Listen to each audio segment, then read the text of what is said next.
This is a $500 camera and this is a $5,000 camera, and I want to see, is it really worth 10 times the price? So we're of course going to compare photo and video quality, but also things most people don't think about like design, autofocus stabilization, and low light, and so much more. And I have to say, I'm pretty surprised by how close the results were. So let's get into it.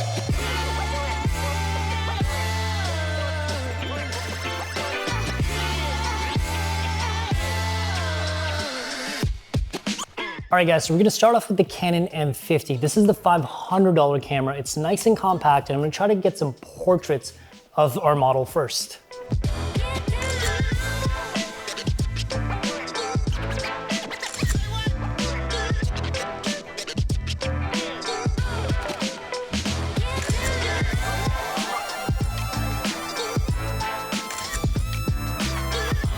You know, what I like about the camera is like, even if you're a beginner, even if you're like just really new to cameras, it's a really simple camera to just like pick up and get used to. It's got a touchscreen on the back. You can literally just touch and change all of your major settings here.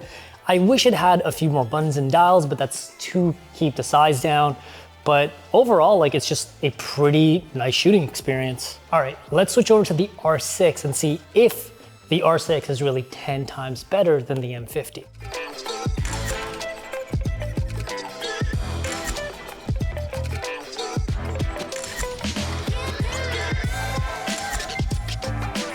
Okay, so the R6 is significantly bigger, has a really nice robust grip, way more buttons and dials. I can get to all of my major settings way quicker. But one thing that I do like is that on the back of the R6, you can still have a touchscreen that lets you quickly change all of your major settings just by quickly touching on it. And overall, it's a faster camera to work with. And just off the bat, looking at the photos from the M50 to the R6, they look pretty close, but I can definitely tell that the R6 Mark II is significantly cleaner because I'm shooting both of them at 1600 ISO, which is pretty much the upper limit for most cameras, and the R6 is significantly cleaner. So let's actually go into some motion and see how these cameras do when it comes to motion. 3, 2, 1. Okay. All right guys, we're gonna be taking some motion photos here. So I've actually got a monitor on here to actually record the autofocus point so you guys can see how the autofocus is doing. And we're gonna see exactly how this camera does when you're shooting really fast photos. This camera does shoot at 10 frames per second, so let's see how it does. All right, so here's what I just realized. Because this camera doesn't have a very large frame buffer, when you're shooting raw photos, it only takes about 5 photos before this camera needs a 2 to 3 second break. So as nice as the image quality is from this camera, when it comes to motion, it doesn't do that great of a job. So I wanna see how the R6 Mark II does. All right, so we've got the R6 Mark II on here, which should be significantly better with motion photos because not only does it shoot 12 frames per second in mechanical shutter mode, but it has another really interesting feature for fast moving photos. Let's check it out.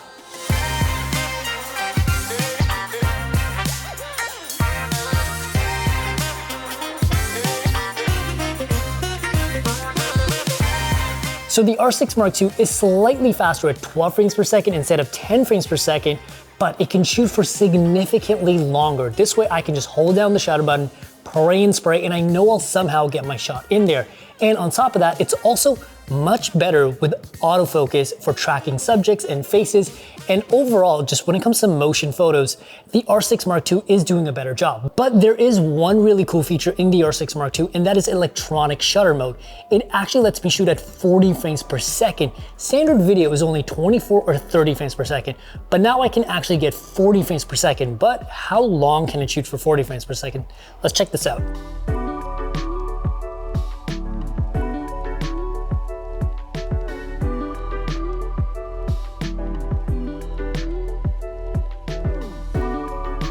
Okay, at 40 frames per second, it is significantly faster. I get about 98 raw frames before this camera needs a break, which allows me to shoot for a few seconds. But if I'm shooting something like a boxer where I don't know where the subject's going, the autofocus is locked on. I'm able to get every single photo in there, and when it comes to editing, I can go in, pick the exact frame that I want, and take that as my photo. And this is much better than shooting at 12 frames per second mechanical shutter mode, because at 12 frames per second, I'm still going to miss some of my shots, but at 40 frames per second, it's hard to miss your shot. All right guys, let's check out the Canon M50 first in 4K mode and see how the quality looks, and if a $500 camera really looks that good. Let's check it out.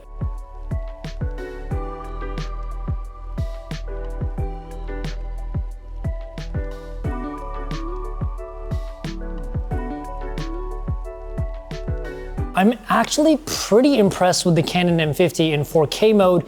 The video footage is a little bit shaky because the digital stabilization isn't particularly great, and I've got like a monitor on here, but I was pretty surprised by how well the autofocus did, because in 4K mode, the autofocus isn't actually that great, but it still was able to track faces when I was close up. But the one thing about the Canon M50 is that when you're shooting in 4K mode, it actually crops into your sensor pretty significantly, and because it's already a smaller APS-C size sensor, when you're in 4K mode, your shots are very, very tight. But now let's see how it does up against the Canon R6 Mark II.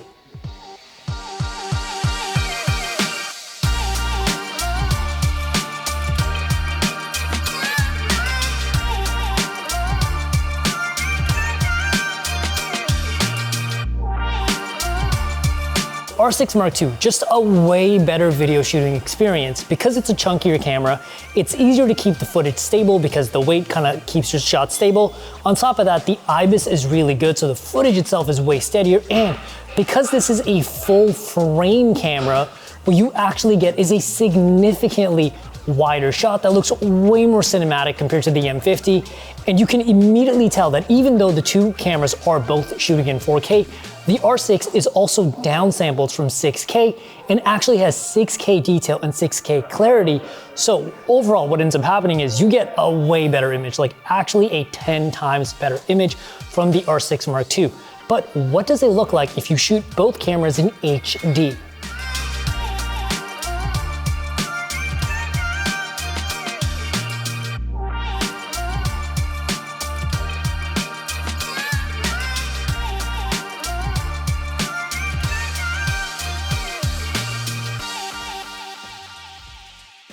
So shooting both cameras on HD, you do get a much more fair comparison. You do get a pretty similar level of quality, and if you're someone that just is okay shooting HD, the M50 would actually still be a really good camera. But the one place you will see a significant difference is the sensor size once again.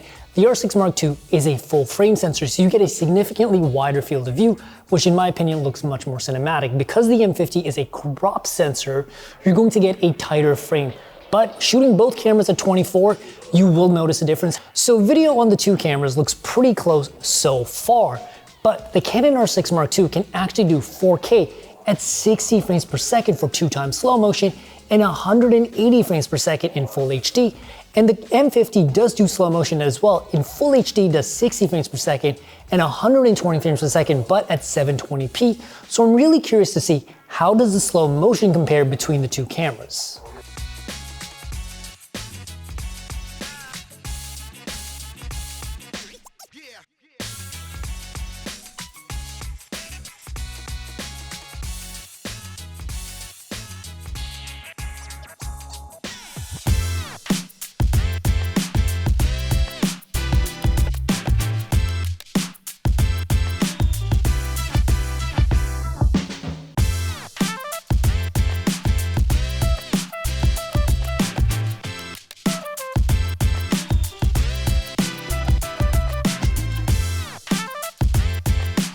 So when comparing the two cameras in slow motion mode, the R6 Mark II does look significantly better because you're getting 4K at 60 frames per second that's still downsampled from 6K, where the M50 is only full HD at 60 frames per second, and in ultra slow motion mode, you're getting 120 frames per second on the M50, but it's still only in 720p, where the R6 Mark II is shooting full HD. So the R6 Mark II, resolution-wise, clarity-wise, just like image quality-wise when it comes to slow motion, is significantly better. And I have to say, I was really surprised by how close these two cameras are, especially in photo mode. When you're shooting in ideal lighting conditions, you can barely tell these two cameras apart unless you zoom into your photos. And for most people, you could probably get away with an M50 just shooting casual stuff. But for professionals, you'll definitely want an R6 Mark II for those nice crisp photos.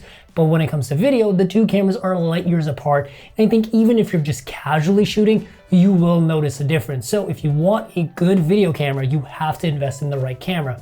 And with that being said, if you guys want to check out these cameras, I'll leave links down below. And if you guys have any questions, hit me up in the comments and I'll see you guys in the next video.